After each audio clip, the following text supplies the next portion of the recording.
Good evening. Welcome once again to our Bible study here at Santa Clarita. Good evening. Okay. Good evening. Can we give a clap offering?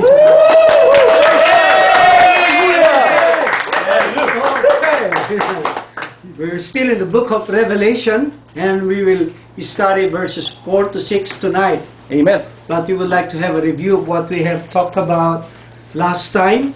Okay, and you have your materials there, and we said our focus for chapter 1 is the things you have seen. The things that you have seen.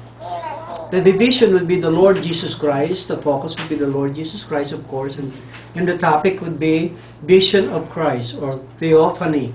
The appearance of Christ. The appearance of God. And we said that there are three things we discussed last time in verses 1 to 3. The first thing would be what? To bring into light. That's revelation. The purpose of revelation is to reveal to the servants of God during that time being persecuted that their persecution is but temporary. And later on, they will reign forevermore. And that's an encouragement to them. And so, that's the reason why Revelation was written. Secondly is to bear witness. John, was given this privilege as the apostle that lived the longest to be able to be the vessel of this revelation. And we said that this is the revelation of revelations. When God reveals something to you, you must be very grateful. Because when God shows His face up to you, then blessings shall come. Amen. When you're in the presence of God, you ask whatever you would request from Him, and it shall be granted unto you. Because it's not you who took the initiative, but it's God who took the initiative purposely to reveal Himself to you. Right? It's His act of initiative. When somebody, a very rich person, the billionaires of this country, United States of America, would come to you and initiate an audience or a meeting because he wants to help you. You would ask a lot of things, right? And it's because you're not the one who requested that meeting, but it's that person who initiated that meeting, and you're so blessed to have that time. Revelation is like that. It's God who took the initiative. It's God who made a way in order to reveal Himself through His apostle, none other than John. Okay? And those who hear this revelation will be blessed. Blessed are those who read this revelation, who follow, obey. And so tonight, we are so blessed. Why? Because we are not only reading Revelation, but we are appropriating Revelation and the words therein into our lives and applying them. And so I'm so excited every time we meet, because every time God reveals Himself, there is multiple blessings upon each one of us and upon each family. Even those who listen in the web, you will be blessed as you continually read and study and listen and watch this Bible study about Revelation. Amen. Tonight, our topic would be Revelation chapter 1, verses 4 to 6. And this would be the message to the 7 churches. Now, it would be clear that this book that we call epistolary revelation or apocalyptic in many ways. This is the letter to the 7 churches.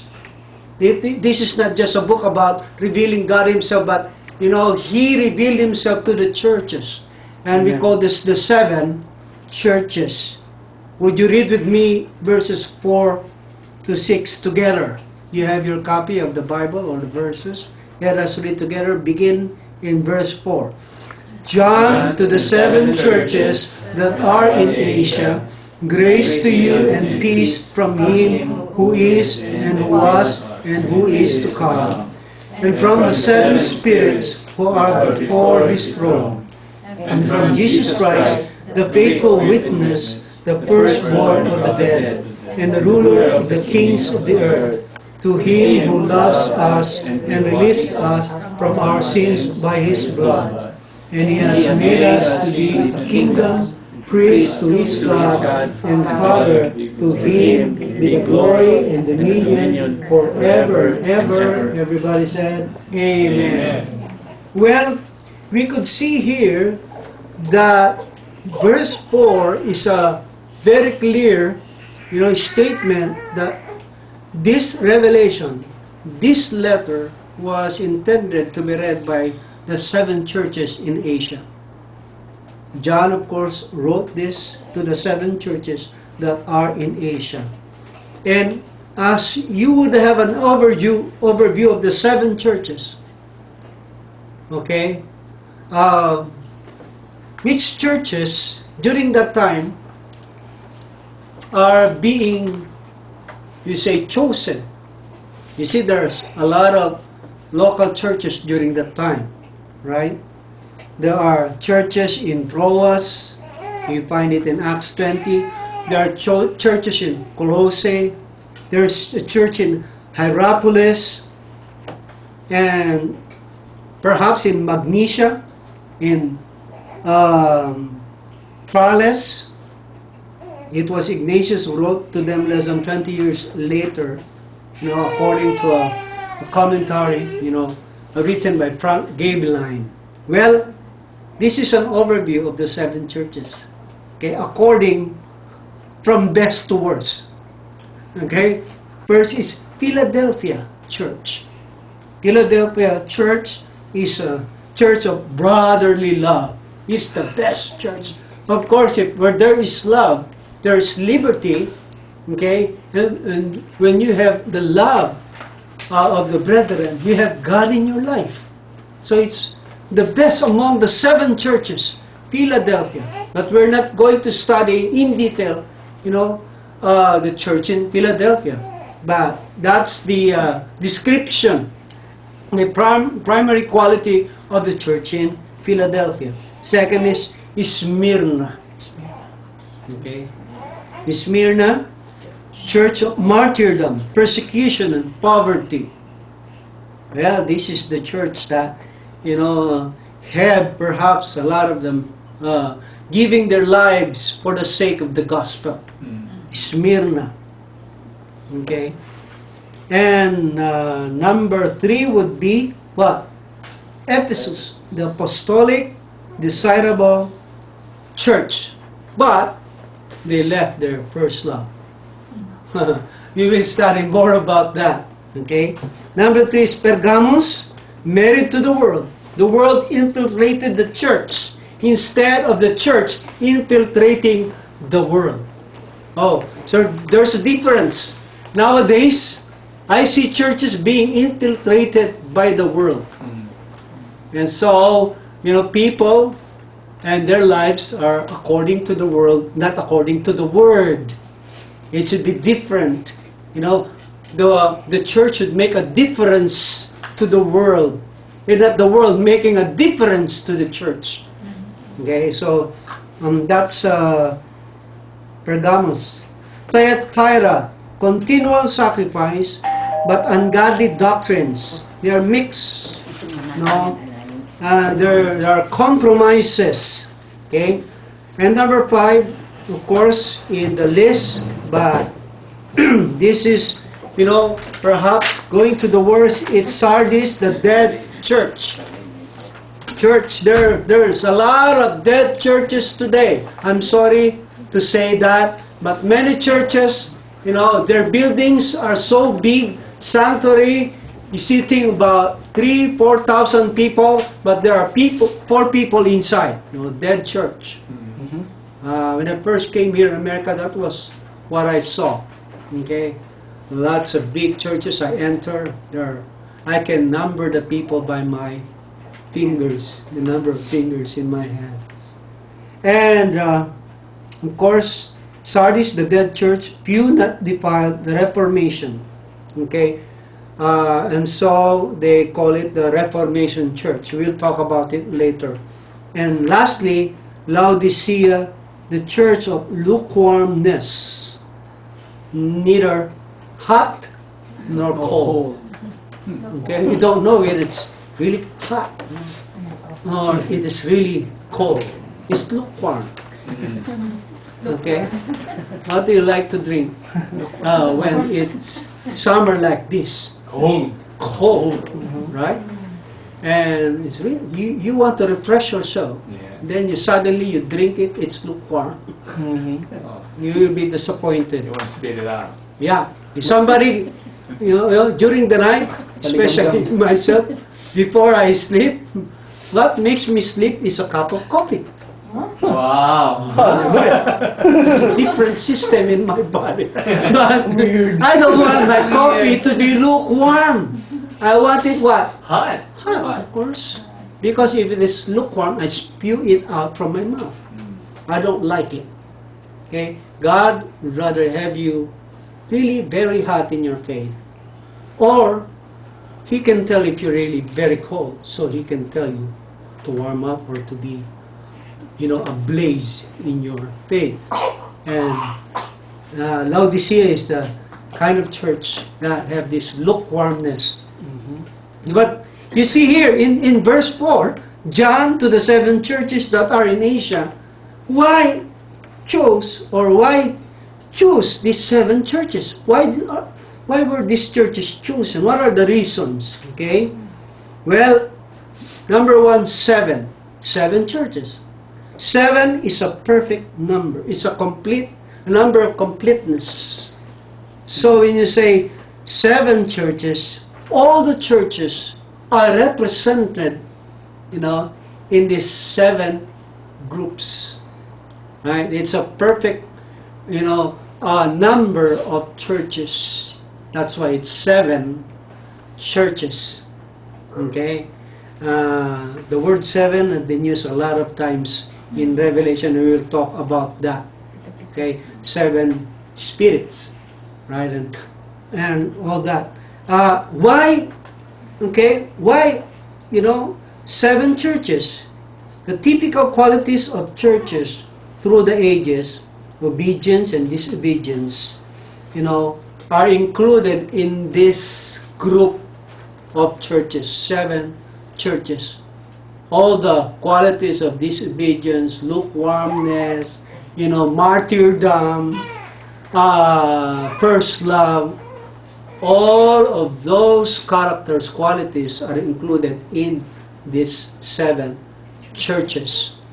Okay? And why Asia? Well, it is the natural ancient travel circuit beginning at Ephesus and arriving finally at Laodicea. So if you have your map with you, right, you start with what? How did it start?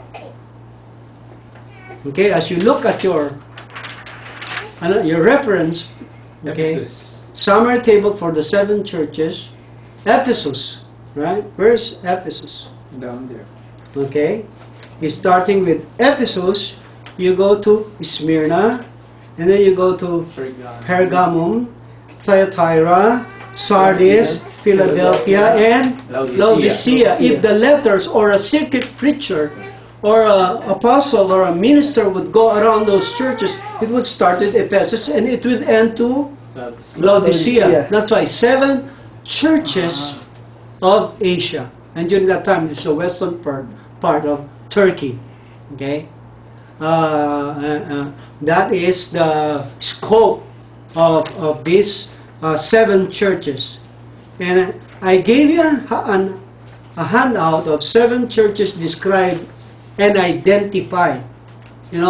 I believe this would give you a very good, knowledge and overview of how these churches, okay, were described during that time. This description actually came from chapter 2, verse 1 to chapter 3, verse 22. All those 7 churches, period described, description of Christ, in each of those churches, what Christ knows about these churches, the commendation, what are they good for or about, and then the rebuke. Okay, what are the things they are doing wrong during their time, the sins they've been, committing, the counsel to them, okay, the warning, see if you don't change the way you live or the way you approach God, this will happen.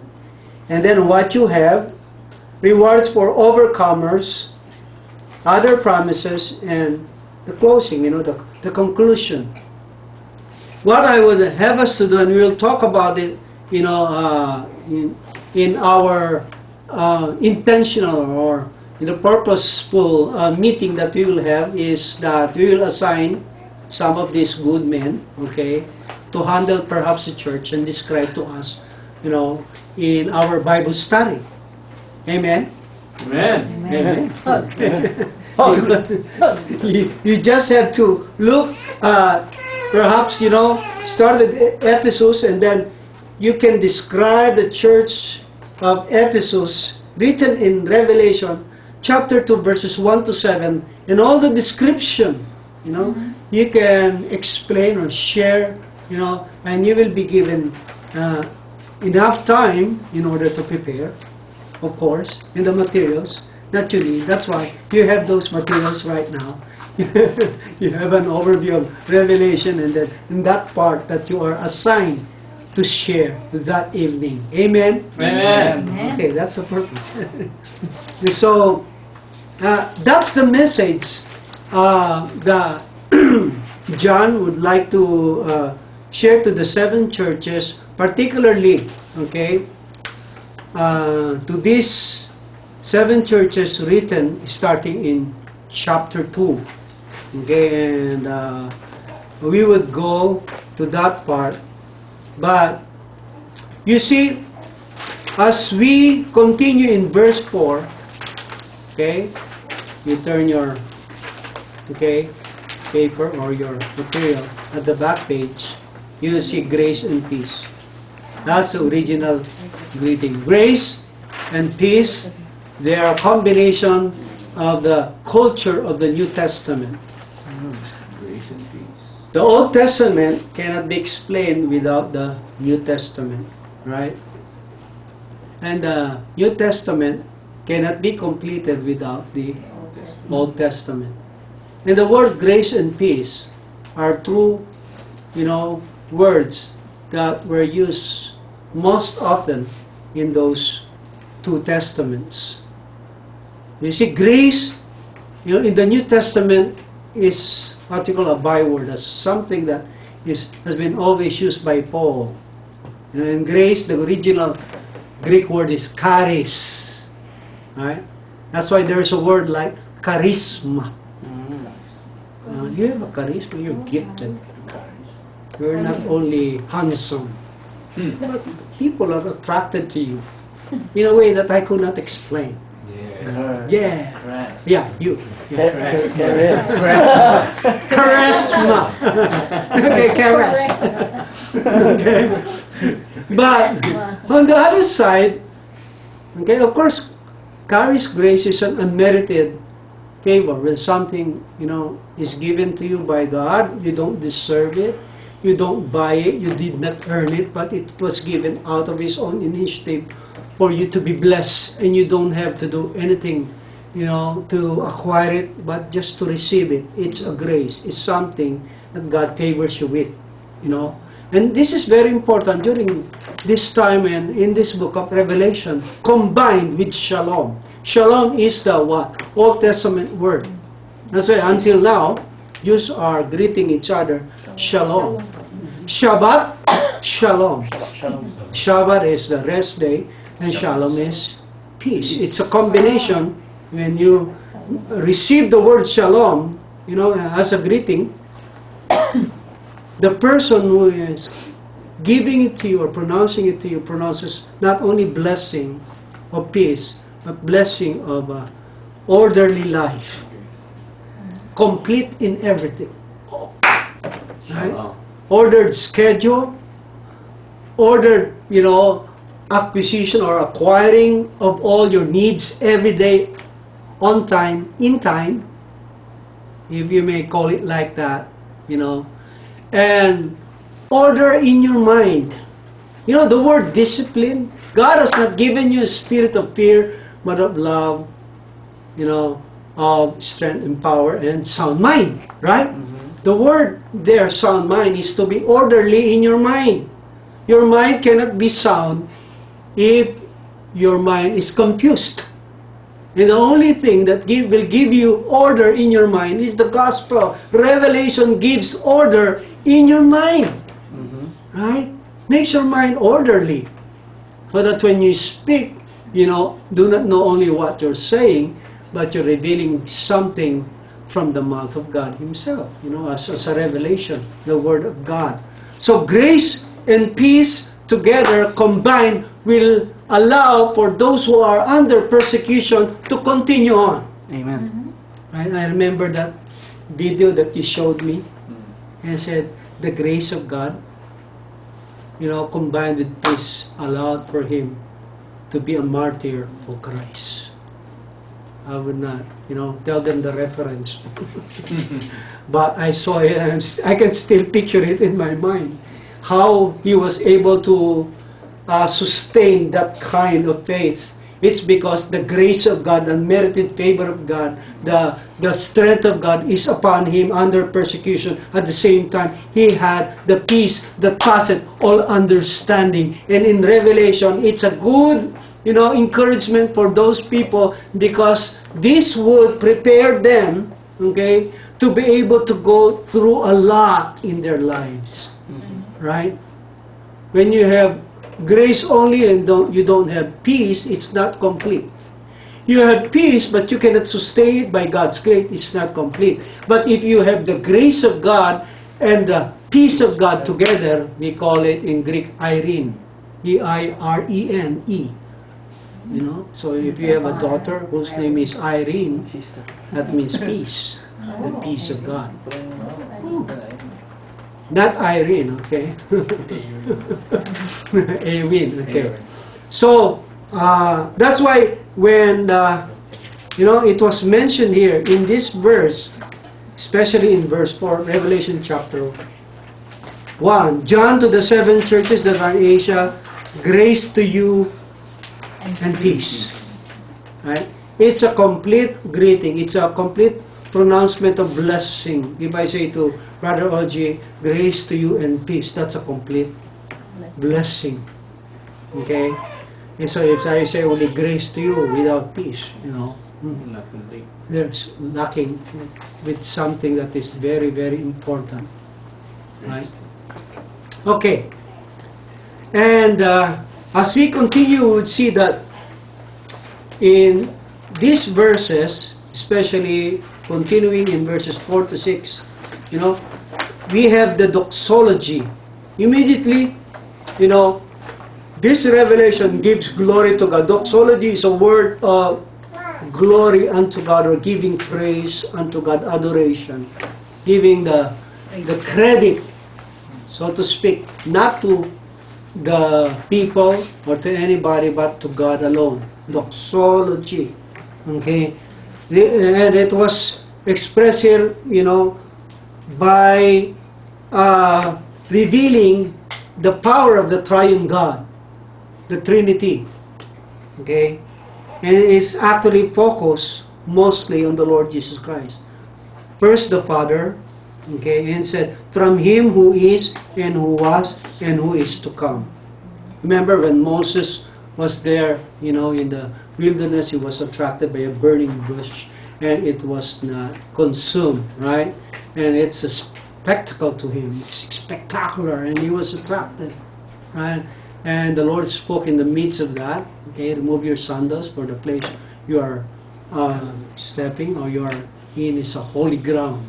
You are on holy ground, so, and reveal to them, I am who I am. I am forevermore. You will read in those verses that I was, who is right now, and who is forevermore, who is to come. It's the Father. Okay. Secondly, the Holy Spirit, from the seven spirits who are before His throne. Isaiah 11:2 is an explanation of the seven characteristics of the Holy Spirit. if you would look at that, in Isaiah chapter 11, we would see, and I would like to read to you so that we will have an idea of what the seven spirits is all about. And this is what it says. Verse 2, the Spirit of the Lord, shall rest upon him, the Spirit of wisdom, the Spirit of understanding, the Spirit of counsel, the Spirit of might, the Spirit of knowledge, and the Spirit of the fear of the Lord. And it's a complete description of the Holy Spirit. There are no 7 Holy Spirits. There are no 7 gods, right? There's only one God. Especially, Isaiah is talking about what we call, only one God. They don't have the multiple gods, or they only have theocracy or one God. So this is the Holy Spirit. And thirdly, the Son, Jesus Christ. And he is described here as a faithful witness, even to death. This was talking of the things that John saw and John experienced with Jesus Christ in Gethsemane and on the cross. And he was the first born of the dead, resurrection, Colossians 1:18. That's why he was considered as supreme over all. Nothing, nobody is above him, nor in par with him. He is above every name. And number 3 is he's the fortress. Remember that 3 F's. What's that? Faithful witness, firstborn, fortress. A fortress is a fortified defensive structure. He is the person that you run to and that you can hide, under the covering of, because he is the ruler of the kings of the earth, right? Empires, emperors, they're all bowing unto him. That's why later on we will understand in Revelation, he will be called the King of Kings. King of Kings. Right? The King of all the kings. Now in conclusion, because of his faithfulness, he loved us so much, and we were released from our sins by his blood. If he did not continue on, if he said, enough is enough, these people are stubborn. Sometimes our children are stubborn. Mine too. Enough is enough. No mas. Grounded. But Jesus Christ bore that kind of affliction upon him until, he paid all our sins because of his faithfulness to that mission. Number 2, because he resurrected from the dead, he has made us to be a kingdom of priests to God and Father. He proved what he said, that on the 3rd day he will rise again, and those who believe in him will not die, but will live forevermore. Right? And those who are, raised from the dead, from being dead to sin, then alive to God, are those who are called to be the priests and to be his kingdom. God reigns upon their hearts. And lastly, because he rules forevermore, to him be the glory and the dominion forever and ever. This is part of doxology. Dominion means he has rule over everything, everybody, in all time. There's no time that he is not a ruler over all things. It did not stop. It was from the beginning, and it was till the end that our mind can comprehend. Of course, God has no end. He has no beginning. He is from eternity past to eternity future, and there is no single nanosecond that he is not the supreme ruler over all of us. That's what we call dominion. And the important thing, about this dominion, we reign with him forever. Amen. Amen. Praise God. Okay. Our next topic will be Revelation chapter 1, 7 to 20. We will finish Revelation chapter 1 because it's all about the vision of the glorified Christ, and we will describe Christ later on. But after this, we will begin, our assignments to share, about a church in the 7 churches included that receive this letter of Revelation. Amen. Amen. God bless you, and see you again.